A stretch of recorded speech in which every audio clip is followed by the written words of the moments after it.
حضرت ہشام بن محمد بن صائب کلبی فرماتے ہیں، جب زکوٰۃ کی فرضیت کا حکم نازل ہوا تو رسول اللہ صلی اللہ علیہ وآلہ وسلم نے حضرت ابوبکر صدیق رضی اللہ عنہ کو ان کی جانب بھیجا۔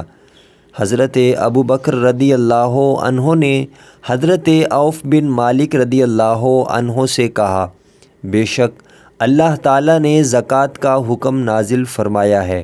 حضرت عوف رضی اللہ عنہ نے پوچھا، زکوٰۃ کا نصاب کیا ہے؟ حضرت ابوبکر صدیق رضی اللہ عنہ نے فرمایا، 40 اونٹوں میں 1 اونٹ۔ حضرت عوف رضی اللہ عنہ نے کہا، آپ معائنہ فرمائیے اور 1 اونٹنی لے جائیے۔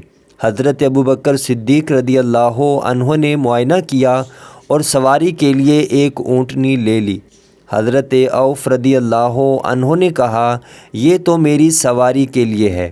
حضرت ابوبکر صدیق رضی اللہ عنہ نے فرمایا، اس کے بدلے اللہ تعالیٰ تمہیں بہت اجر عطا فرمائے گا۔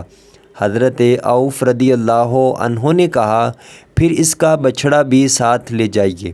حضرت ابوبکر صدیق رضی اللہ عنہ وہ اونٹنی اور اس کا بچہ ساتھ لے کر رسول اللہ صلی اللہ علیہ وآلہ وسلم کی بارگاہ میں حاضر ہو گئے، اور حضرت عوف رضی اللہ عنہ کے حسن عمل اور حسن اخلاق کے بارے میں حضور اکرم صلی اللہ علیہ وآلہ وسلم کو بتایا۔